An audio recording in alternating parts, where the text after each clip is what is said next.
This is my 2002 BMW E46 M3. I purchased it not too long ago in pretty solid condition. I only paid $3,000 for it, and it has 175,000 miles on it. The only real issues it had was something related to the SMG transmission, but I quickly converted it to a 6-speed manual thanks to the guys at PSI Orlando. I figured it would be a good idea to make a video with my first driving impressions, one because of the manual conversion, and two because I got the car so cheap.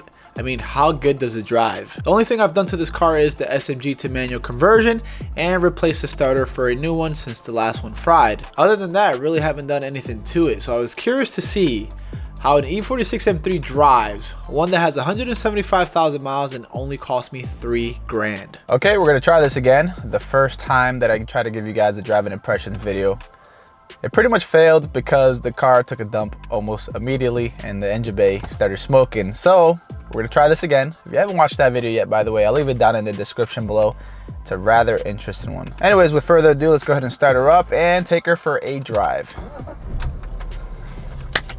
Oh yeah, I gotta say, it feels good owning a manual car again. It's been like 5 years since I've owned a manual transmission. It was before my BMW 335i. It was a 1999 Honda Civic EX.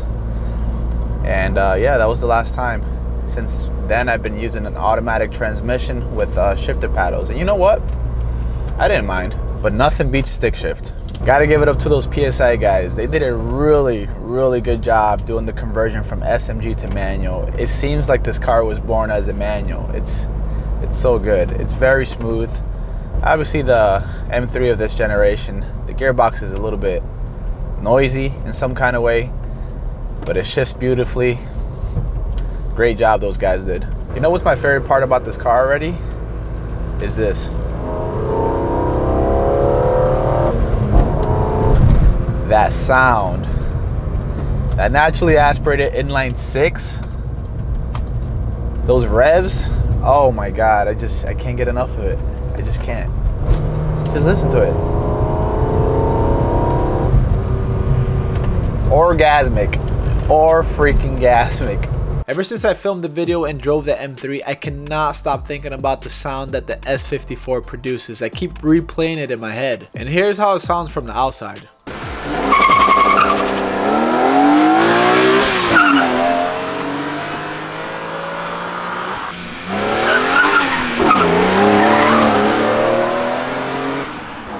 I'm really impressed how this car drives. Not the M3, but I mean like this car in general, because it has 175,000 miles. I know it had its issues in the past and we took care of some of it, but for the most part, I think the previous owners really took care of this car. It has plenty of power. It doesn't seem like it has any hiccups. The power delivery is very smooth, and keep in mind I haven't done the spark plugs or coils yet. I'm impressed. And looking around the interior and the exterior as well, everything's been kept stock. No aftermarket, with the exception of the Typhoon K&N short ram intake in the engine bay and Michelin Pilot Sport 4S tires. Other than that, it's been kept stock, which makes me believe that this car hasn't been abused and it was driven by somebody that really took care of it. I got pretty lucky with the price, only $3,000. It remained stock. Didn't seem like the previous owners really pushed it to the max. So I got a pretty good example, even if it is 175,000 miles. I think I got a pretty good deal. All right, let's do some revs and see what this baby sounds like.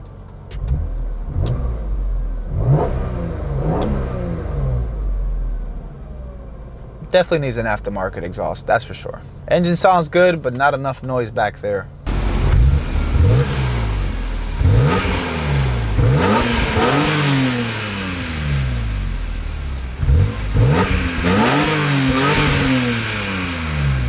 I did purchase an exclusive aftermarket exhaust for the M3 and aftermarket headers, and trust me guys, you do not want to miss that. So if you're not subscribed yet, subscribe with the notification bell on. That way you're notified when I drop that video. Let me turn off the AC and do a second gear pull.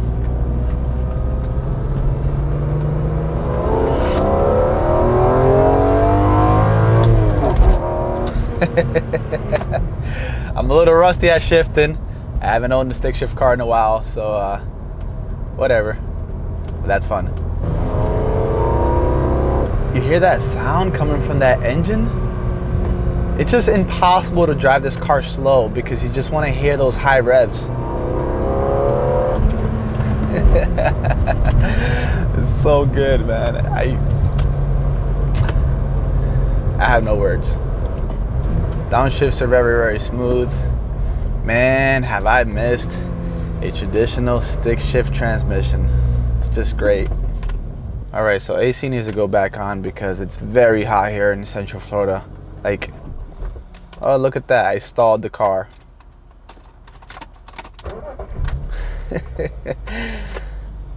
It's been a while, guys, it's been a while.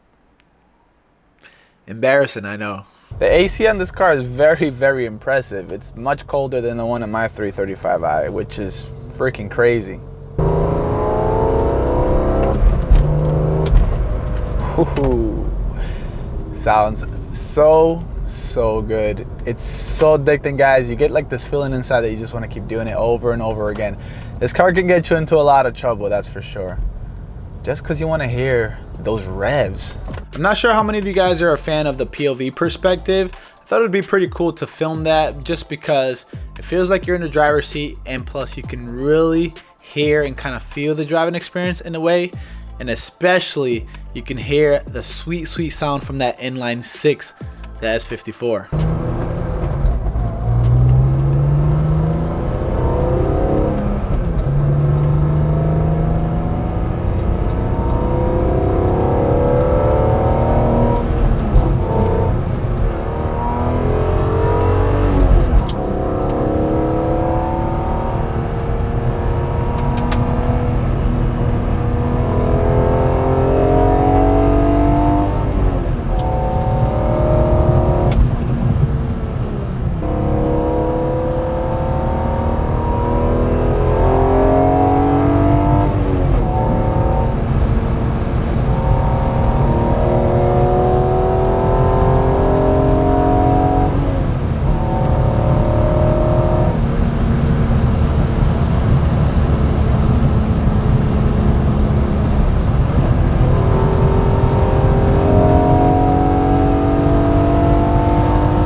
And just like that, I already got to put gas in this damn car. I better get used to it. All right, let's go ahead and put some gas in the car.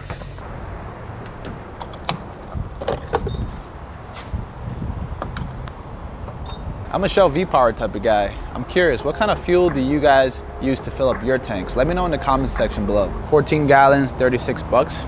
Not too bad. All right, so as far as ride quality goes in the city, it's actually pretty good. Feels pretty comfortable, but keep in mind this is like what, 25 miles an hour to like 40 miles an hour. So let me go ahead and hop on the highway or on the freeway, whatever you guys call it, and see how it feels like when I'm going at speed. Well, I gotta turn. Let me take advantage of this. Oh my god, there's no suspension in this car and it stays pretty planted.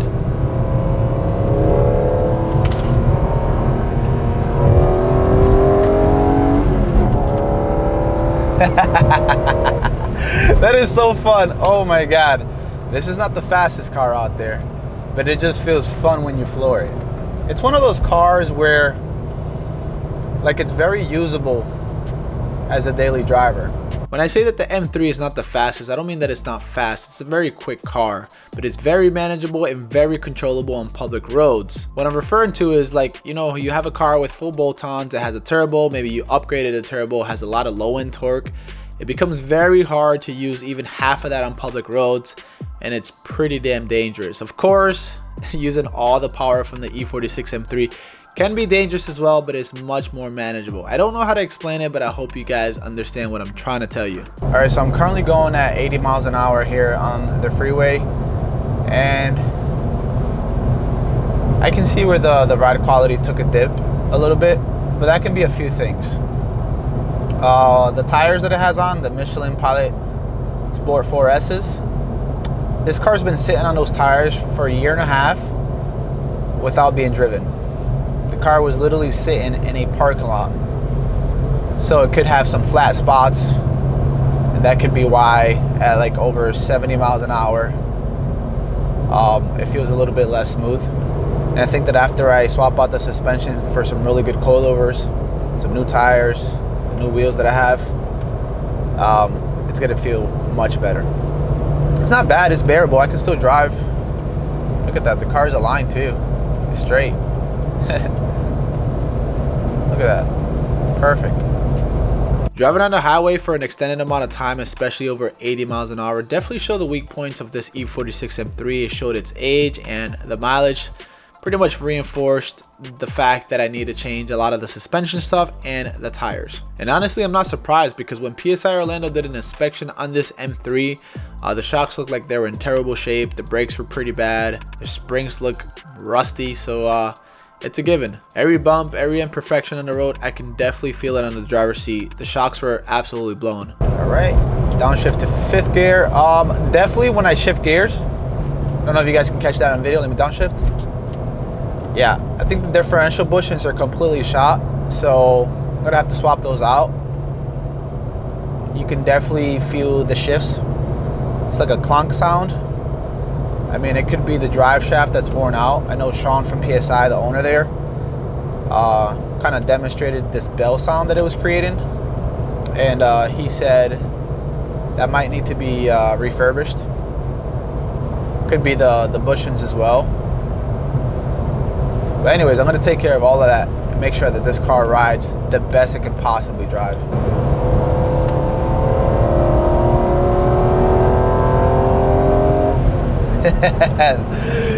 Man, that sounds absolutely beautiful. Can you imagine when I put an exhaust in this car? Which, by the way, I already bought an exhaust for this car. Just waiting for it to show up. It's so hard to reach like the 8,000 RPM red line. Like, this car revs for days, and it just doesn't feel natural, me trying to take it up to 8,000 RPM. I keep short shifting. The car's definitely a little shaky at higher speeds, and that could be, yeah, definitely. Let me go to like 85 miles an hour. You can hear a little bit of rattling. It's definitely not the smoothest. Tires, suspension, bushings, it all adds up. All right, should I take it to 8,000 RPM? Maybe. Let's see.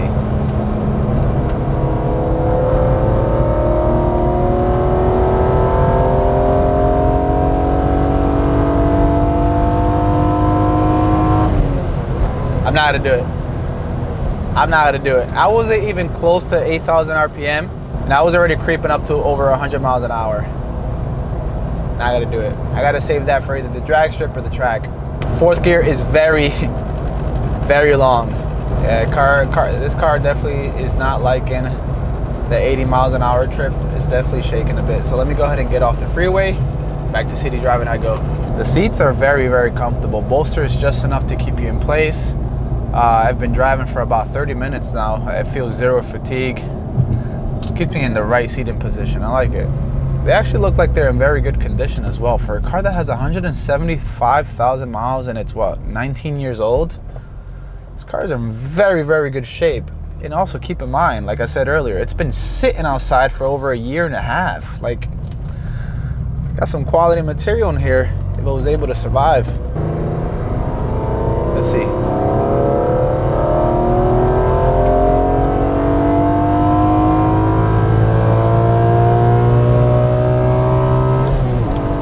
There you go. 8,000 RPM, baby. 3rd gear, I was able to get it in 3rd gear. 4th gear, too scary. freaking miss this stick shift. It's so much fun to drive. This is just the way to go for car enthusiasts. Sadly, you know, they're starting to die out. For a car like this, you have to go manual all the way, traditional manual. There's just no other way to do it. Nothing against you SMG guys, but this is just the way to do it. This is absolutely amazing. I gotta thank you guys for making it all possible, because if you guys didn't watch my videos, I wouldn't be able to own this car and the E30 and all the modifications I did to the 335i. I'm very grateful. Thank you guys a lot. Like, I got goosebumps talking about this to you guys right now. It's just such an amazing feeling. I even want to thank you trolls and you shit talkers too. You guys make it possible as well. I've gotten so used to driving cars with forced induction that going to like a naturally aspirated engine here, the S54, you realize how responsive a naturally aspirated engine is, because you don't have to wait for a turbo to spool up. Even if it is a twin turbo setup, this doesn't have anything like that. Meaning as soon as you hit, you know, the gas pedal, you get instant response, you see? Instant. Like, that's so freaking awesome. But yeah, after driving it today for quite a bit, I can definitely see how this car is freaking killer at the track. Like, it's rev happy. It's like, what, 8,000 RPM redline, probably a slightly more than that. It's light, it's fast. It's not super torquey, but it makes it very controllable. I think the power figures on this car is just perfect, which is why I can't wait to take this car to the track and give it a shot.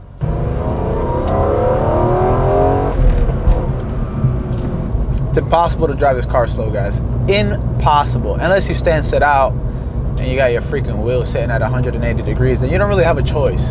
But I really can't wait to start modifying this car. I already bought, let me see, I bought 1, 2, 3, like 4 mods already. Just haven't showed you guys. But if you subscribe and you put the notification bell on, you won't miss any of those videos. Let's just hope that nothing breaks in this car by the end of today, because I've definitely been pushing it and I don't know the history of this car like that. At this point, I really couldn't help myself. I wanted to have a little more fun with the M3, even if it meant that it might break down, but I was willing to take that risk.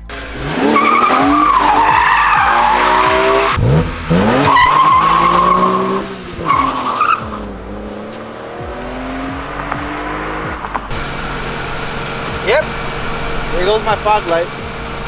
My fog light trim. I think I took off too aggressively and this completely came off, which is crazy.